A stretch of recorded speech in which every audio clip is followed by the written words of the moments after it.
Hi, I'm Susan, and this is what I'm making today. I'm taking this 8x10 canvas that I got from Dollar Tree and this printout that I got from Graphics Fairy. I was going to use it last year and I didn't ever get around to it. I removed the canvas from the frame.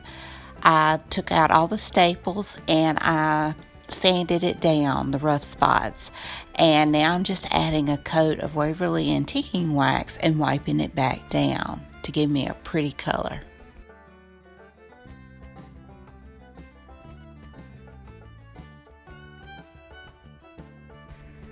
Now I'm going to use this canvas, and I like the inside better, but it ended up not really mattering.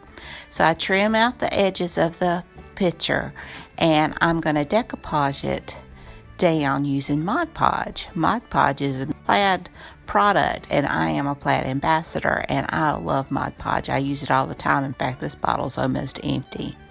But I just go ahead and I just Mod Podge everything down onto this piece of canvas and then I let it dry.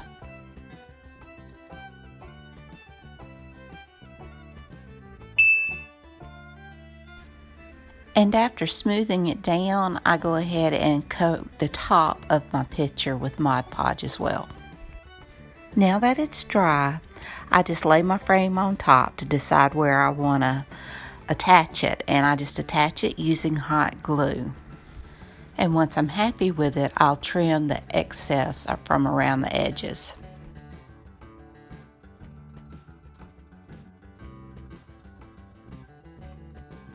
Now I want to embellish. I kind of want to hide those white edges because the picture wasn't quite wide enough.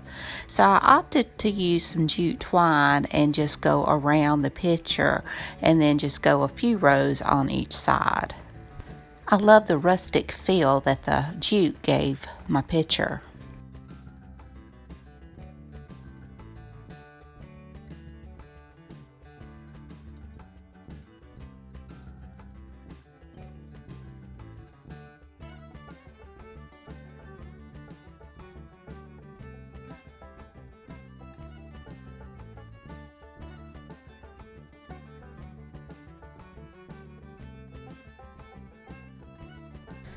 I have these little leaf and pumpkin things that I had from a previous project from last year, and I just add them with a silk leaf that I had and attach it to the corner.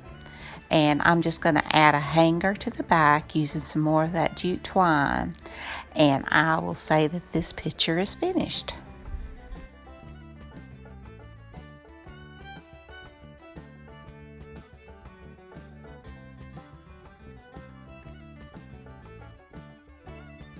And here it is. I love these vintage photos that you get from Graphics Fairy. I love the colors. I love the artwork. I think they're beautiful, and I hope you like this picture. This challenge is a Fall Harvest Thanksgiving themed challenge. And our host is Lisa from Our Gray House and Sarah from Jujubee DIY. I will have their channels listed in the description box down below. They have some awesome DIYs. And I'll also have the playlist listed. I'm sure you'll find something you'll love. For my second DIY, I'm taking this calorie counter paperback book.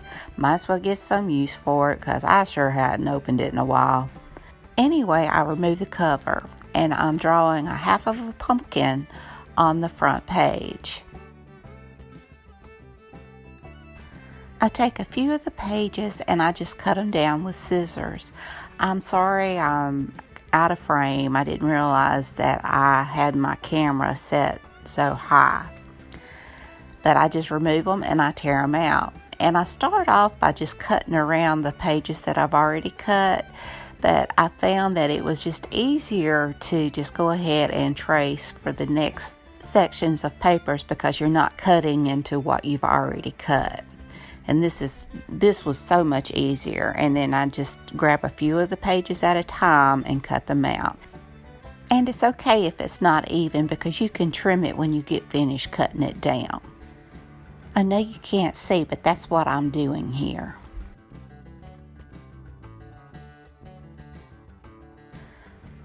Now I'm taking just a little bit of Orange Harvest in Apple Barrel, which is also a Plaid product, and I just water it down a little with a few spritz of water, and I just paint the edge. I just close my book again and just paint the edge of the pumpkin. Now I finally realized I was not in frame.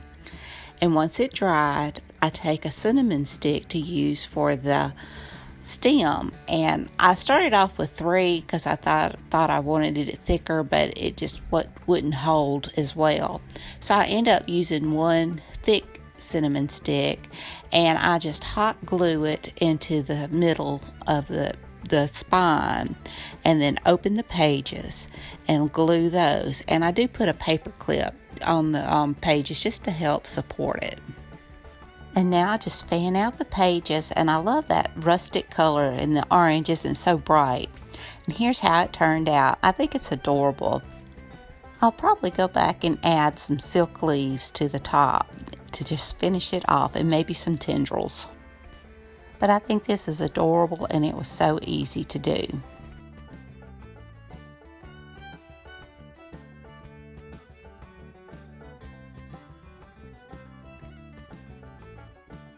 For my third and final project, I'm taking this box. I just cannot resist a good box. And I am just going to collage different kinds of paper into the bottom and the outside. And I just Mod Podge it down. The papers that I'm using some coffee dyed papers that I've done because I'm hoping to start a paper craft channel. And I've been making crafts and journals and things like that I've been using the coffee dyed papers with. So I use some of my coffee dyed papers, and I use some old music that I have. I use some old book pages that I have, and I just do a collage. And I know it looks like a mess now, but it does get better. Now I'm taking some scrapbook paper and one of those napkins. I think I got this one from Hobby Lobby.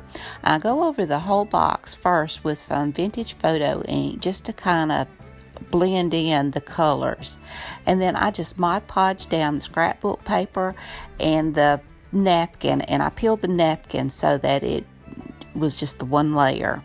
And I just go through and get some more of my pretty fall scrapbook paper, and I fussy cut some of the big flowers off of one of the scrapbook paper, and I just attach it all into my box.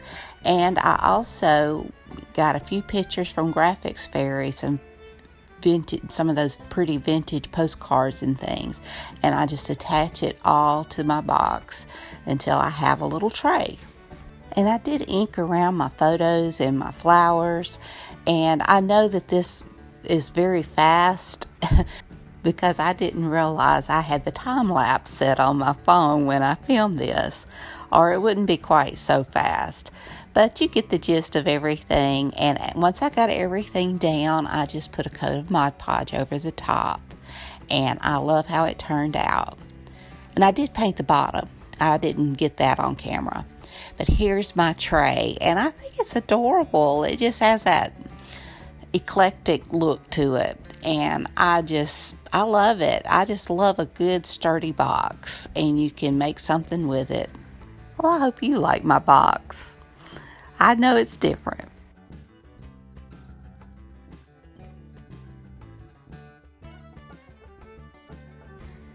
And here are all my projects together. I hope you enjoyed this video. If you did, please give me a thumbs up. Hit that subscribe button if you haven't.